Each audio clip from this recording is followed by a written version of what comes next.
Let's move on to this. The Bulls will be hoping to regain their momentum with a visit to the Sharks to Loftus Versfeld Stadium.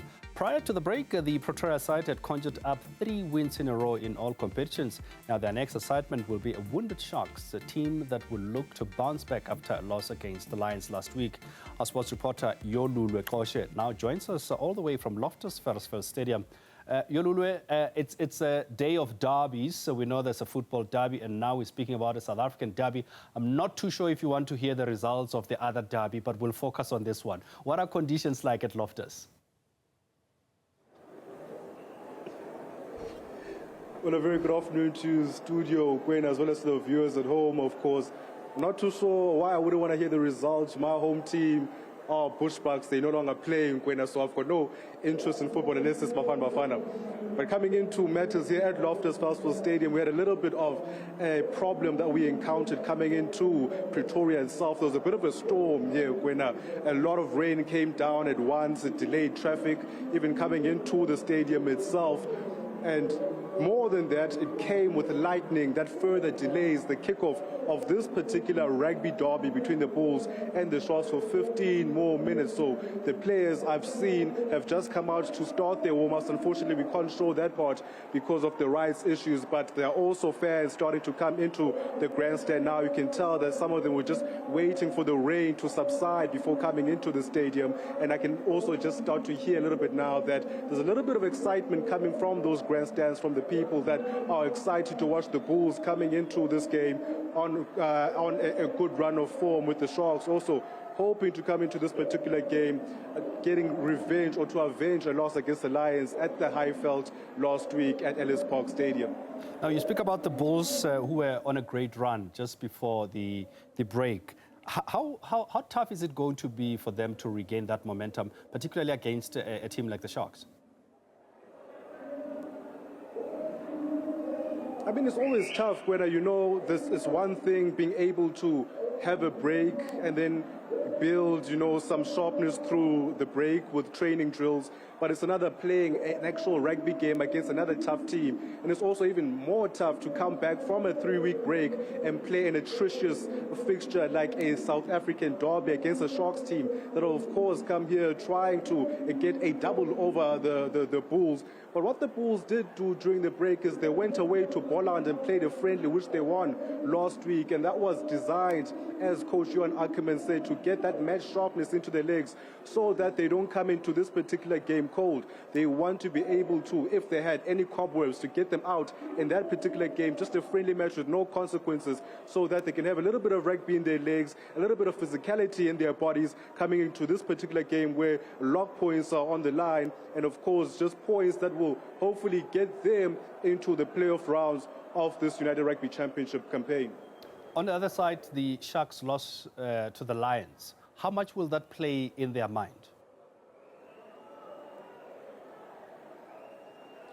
I mean, it's a tough loss for them. They were in a good run of form before then. Everything was looking rosy for JP Pietersen, who just before that game became the permanent coach of the team.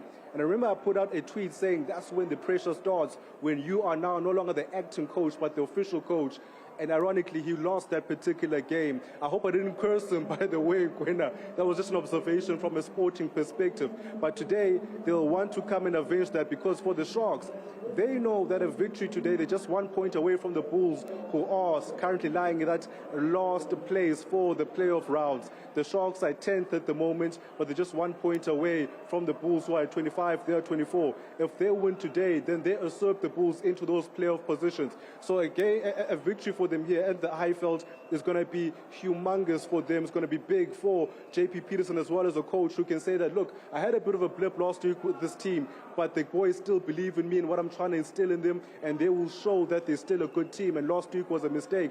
And the best way they can do that is to come here at a very tough ground, altitude, and a very physical Bulls team, and also show up like they did in the reverse fixture last season. But also for them, they will want to come here and do the double over a Johan Ackermann team that seems to be turning the tide. They would want to stamp their authority here and early. So it remains to be seen how the Sharks team approaches this particular game, because you've seen in the past teams have used different tactics when they are tackling a game at altitude.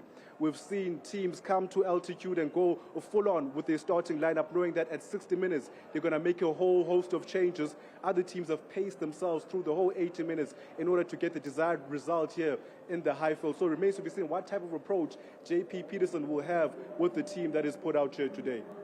Also for the Sharks, the SA Shield, an opportunity to defend that. That should serve as motivation for them also.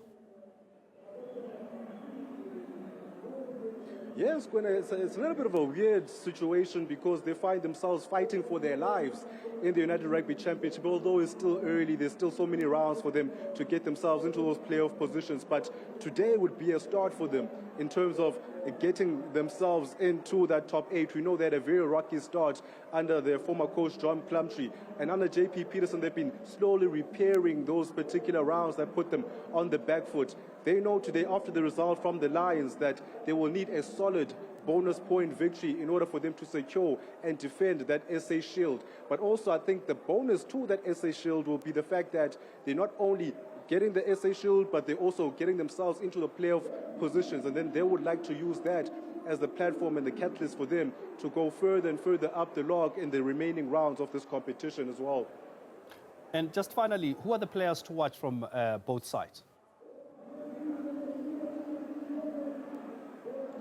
I think when there are quite a few players who have got a point to prove. I look at a player from the Bulls' perspective, Ambrose Papier, who's been in good form for about 2 seasons now, still being overlooked by coach Rassie Erasmus, not part of the 49-man alignment squad. So he will want to come in and say, look, Rassie, I'm still playing good rugby.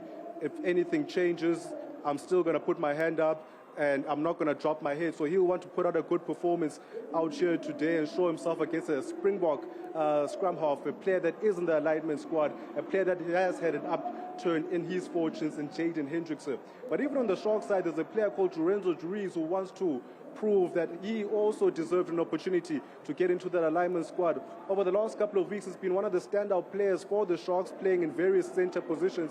He comes through at 12 again this time around, and at 13 this time around, and he will want to show the capabilities that he has and the versatility that he has, because we know that with Rassie Erasmus, versatility does give you a leg up in terms of getting team selection for the Springboks.